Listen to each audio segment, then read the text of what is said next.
Hey guys, welcome to the channel. Without further ado, let's get to another video, but first, don't forget to subscribe and leave a like. The level of fear he inspired in others was insane. It didn't matter who it was, he wanted to come in and kill you.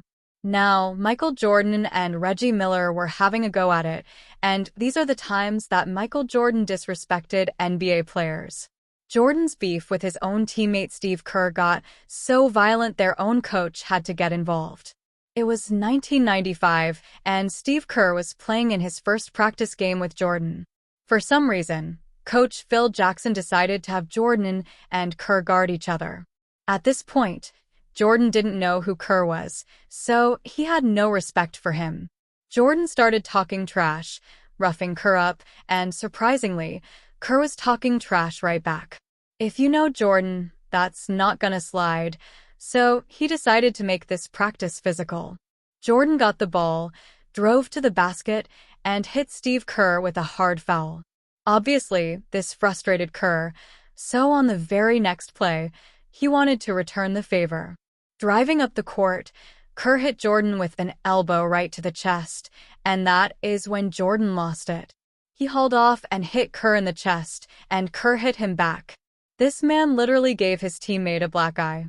Not only that, but right when this happened, the entire team had to come and break the fight up, and then Phil Jackson had to kick Jordan out of practice. If Jordan was willing to do that to his teammate, what the hell did he do to people he was up against? Well, in the 1996 NBA Finals, Michael Jordan destroyed Hall of Famer Gary Payton. The Bulls beat the Supersonics 4-2, and Jordan collected his fourth championship ring. But 25 years later, Gary Payton thinks Jordan beat him by luck. He was being interviewed for Jordan's documentary, The Last Dance, and in that interview, Gary had all types of wild takes. He talked about beating Jordan up, slowing him down, getting aggressive with him. "I made it a point," Payton said. "Just tire him out. You just gotta tire him out." Payton believes that if he had done that just a little bit earlier, they probably could have won the finals. The beautiful thing is with this documentary, Jordan got to see a clip of Gary talking about this, and his reaction became iconic. Jordan's most iconic, disrespectful moments took a significant toll on me. After resting him a bit, the series changed. I wish I had done it sooner. Although I can't say for certain if the outcome would have been different, it definitely made an impact by wearing him down somewhat.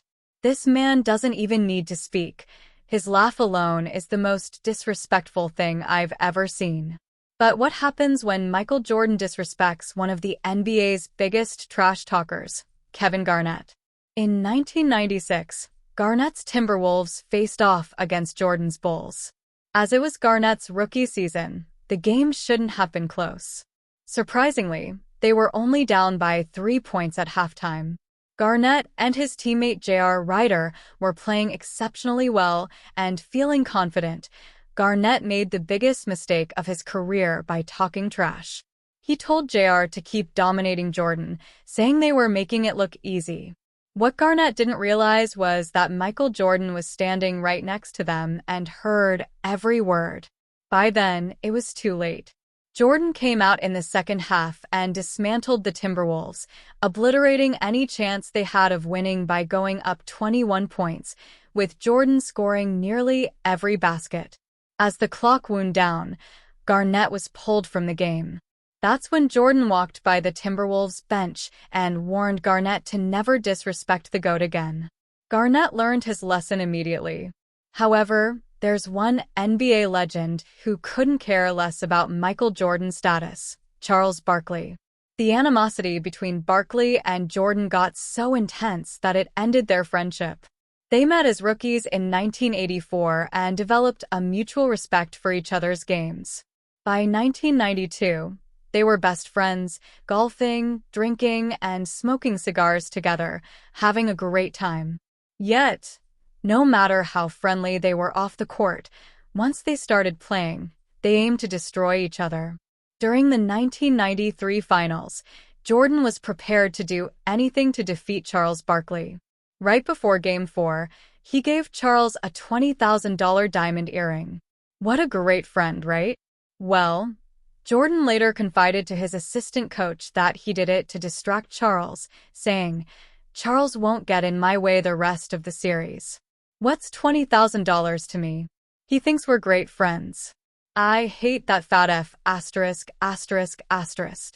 Jordan was playing a different game altogether, but the disrespect didn't stop there. Even after Barkley's career ended, Jordan seized every chance to disrespect him. "Well, we got you there, Michael. How are your ribs feeling?" "A lot better, a lot better. And we've tried to get some answers out of Charles here. Maybe we'll reveal what you say." "I'm just glad his little ribs are all right. He's been whining about them for like 2 or 3 weeks now." "Don't worry about it, Charles. You can forget. I'm still the boss if you need a job." "Are we going to see this happen? Can you tell us anything tonight?" "No. I can only say I have a very good player coming to Washington, D.C., and I may not need another." "I was going to say, and his initials are, all right, CB. I'll tell you what, KB is pretty good." "I appreciate that. I'm not sure, but I might even consider coming down to you, up to Annie." "Stay in TNT. I think that's your best bet." "I appreciate that." "No problem." Sheesh, that was disrespectful.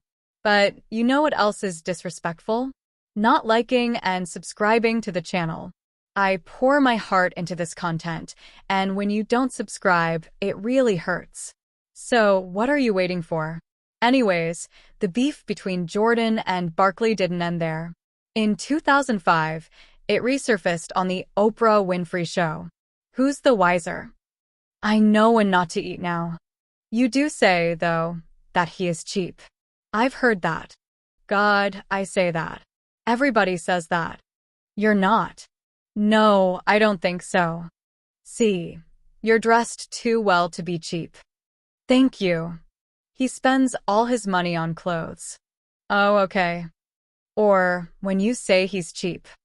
Hey, all I got with this cheap George stuff. Is it true that you all still split the bill? That you wouldn't just say, "Let me take care of it"? No, you know, when you're in the limelight, you have a lot of freeloading friends. Yeah, I don't want him to ever think that I'm just hanging out. Yeah. So we fight over the bill. He is. I'm glad you brought up the motorcycle thing because I hate that. Jordan showed a blatant disregard for Kemba by offering him $160 million instead of the $220 million he had requested, falling $60 million short. Kemba was understandably upset, knowing that without him, the Hornets would become the laughingstock of the NBA. In response, Kemba decided to leave immediately, instructing his agent to find him a new team. Within days, he signed with the Boston Celtics for $40 million, $20 million less than Jordan's offer.